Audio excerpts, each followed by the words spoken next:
keni? Është shumë e rëndë kur më kanë zonë,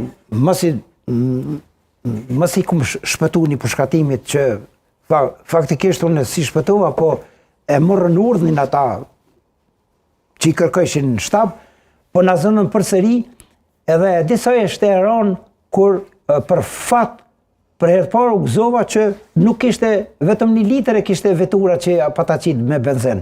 E ata qatë litër benzen dëshin me nxerë, se dëshin më nakall neve me benzen para fëmijëve, edhe u knaqin ata thëshin, jo, nuk dojna juve 2 prindve mi u vra, po dojna mi u kall bashkë me fëmijë.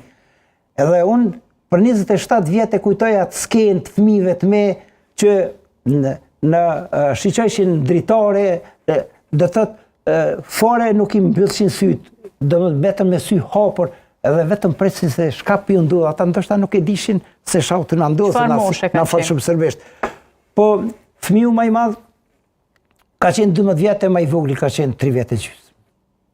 Shumë të veçë. Njëri ka qenë 6 vjetë e gjysmë, tjetri ka qenë, ndërsa një tjetër pe një traktorit na ka veç nga distanca një fëmijë tjetër 10 vjeç na ka shiqu pe traktorit se e morni kushen një fëmijë tjetër mos më mlan këtë po që se shohët familja mësë shohëm i krekt.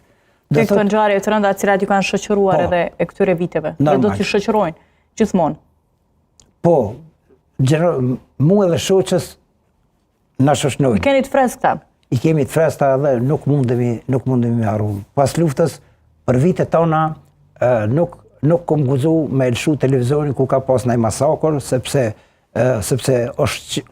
gruaja është qesu. Kur i ka po ato skena, dhe sot e kësoj dite, për vitëri ose kur shqet me armë, ajo shqetësohet. Rikujtohet, ka mbetur traumë. Nuk ka qef me po armën, ani pse tash dy djemë t'i kam, dy djemë që i kam të angazhum, njeni o gardian, kështu që e ka armën, edhe tjetër është policë që e ka armën. Pas njerë ata në prezencë, nënës vetë nuk i hekin armën, e kanë